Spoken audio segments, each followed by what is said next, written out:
Iran का हमला जारी है, ईरान का बदला जारी है।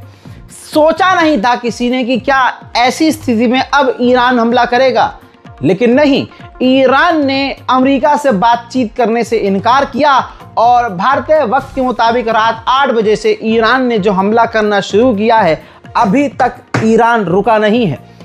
ईरान ने ऐसा बदला लिया है कि तेल अवीव में जगह जगह भारी तबाही है। इजराइल के राजधानी तेल अवीव में जगह जगह आग है।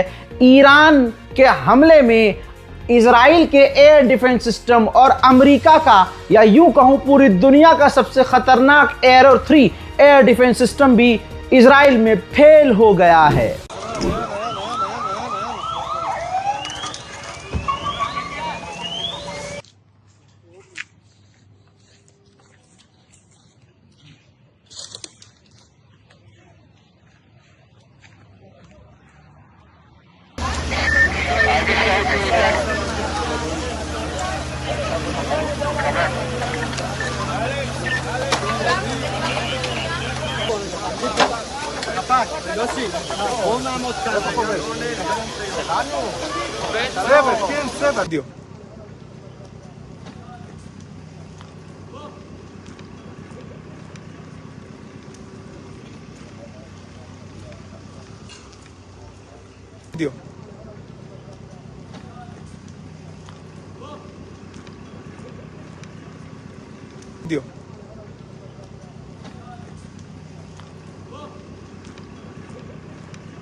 कहा जा रहा है कि इन तमाम हमलों में लगभग 30 से 35 इजरायली सेटलर्स इंजर्ड हैं।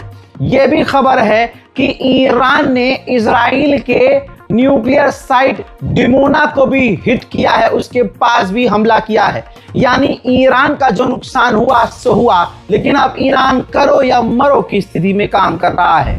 अब दोस्तों, नेतन्याहू ने वीडियो जारी कर दी है और मांग की है कि ईरान की रजीम को चेंज करना होगा। जी हाँ, इनके मन मुताबिक वहां जैसे अरब देशों में अपने अपने गुलाम बादशाह बनाकर अमेरिका इजराइल ने बैठाए हैं, वैसे ही अब वो यहां भी चाह रहा है। सुनिए।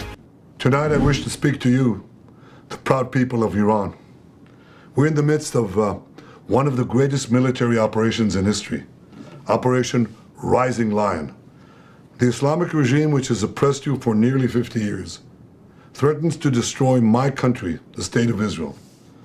The objective of Israel's military operation is to remove this threat, both the nuclear threat and the ballistic missile threat to Israel. And as we achieve our objectives, we're also clearing the path for you to achieve your objective, which is freedom.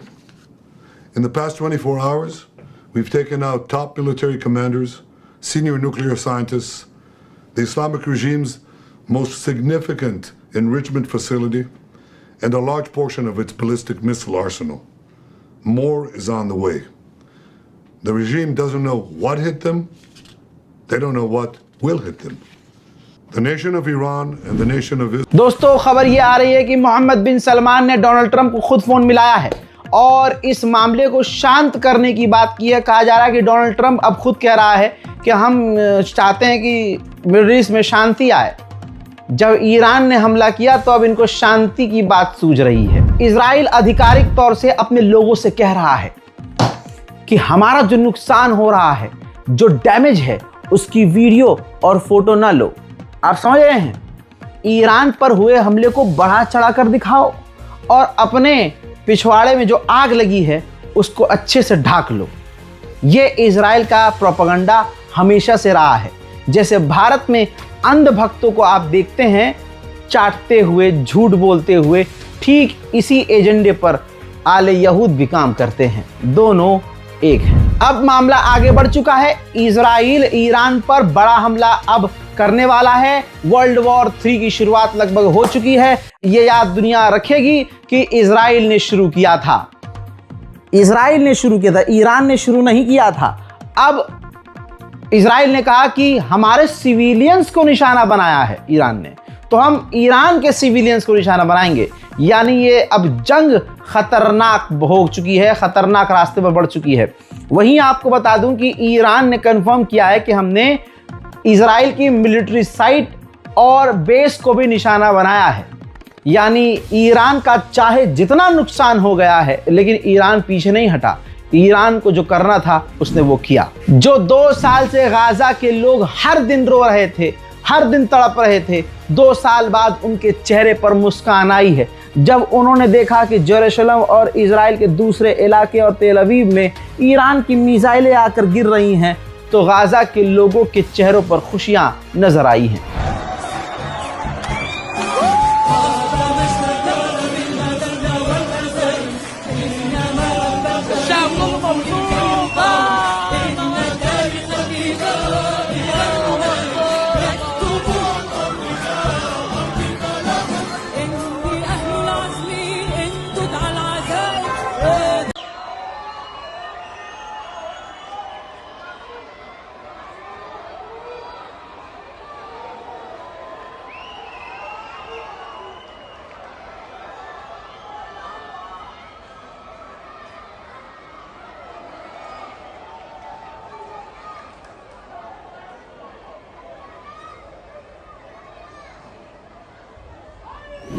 Israel के defence system पूरी तरह से fail हुए हैं। लगातार Iran की कई मिसाइलें तेल अवीव में गिर रही हैं।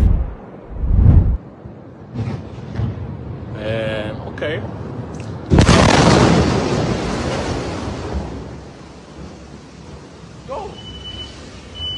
Go! יא בני זונות, יו, אני בהלם. אני בהלם. יו, אני בשוק. אני פאקינג בשוק.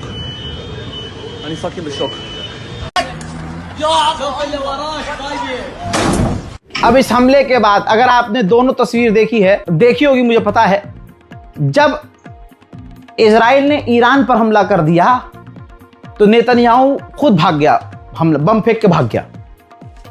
ऐसे ही लोगों से कह दिया शेल्टर में चले जाओ, सड़क पर नजर ना आओ। तो आले यहूद की ये औकात है कि हमला करके भाग जाते हैं और सामने से जब हमला होता है तब ये फरार होते हैं। लेकिन दोस्तों, आपने नोटिस किया होगा कि जब ईरान के आसमान में इजराइल की मिसाइलें और फाइटर जेट थे और ईरान के एयर डिफेंस सिस्टम इजराइल के हमलों को रोक रहे थे, तो नीचे सड़कों पर भीड़ लगी थी ईरानियों की, और ईरानी पूरी तरह से नारा लगा रहे थे अपने मुल्क के समर्थन में। यानी एक तरफ भीड़ डरी हुई भगौड़ी, एक तरफ गदीरी भीड़ जो अल्लाह का नाम लेकर, अहले बैत का नाम लेकर वहां टिकी हुई थी।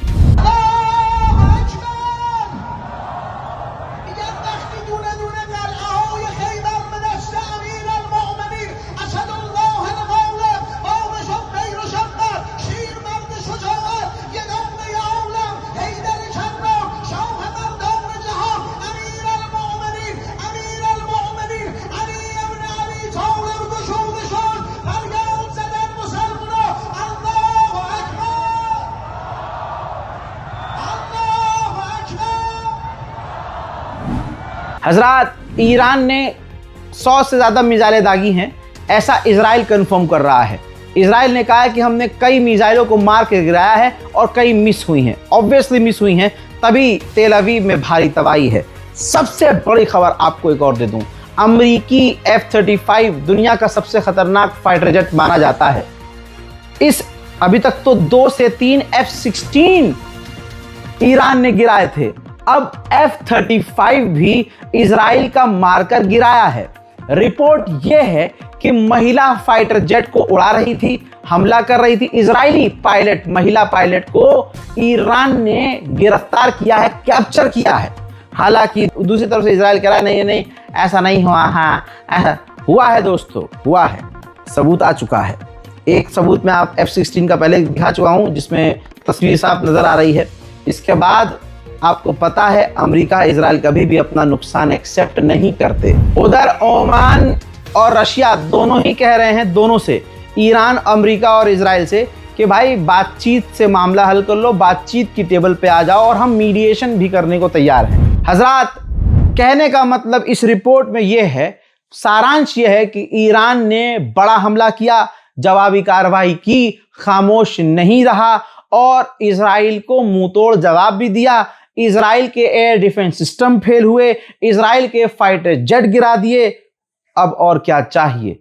फिर भी ईरान अभी भी, खबर यह आ रही है कि लगातार हमले कर रहा है। आधी रात गुजर चुकी है और ईरान अभी भी इजराइल पर, तेल अवीव पर बमबारी कर रहा है।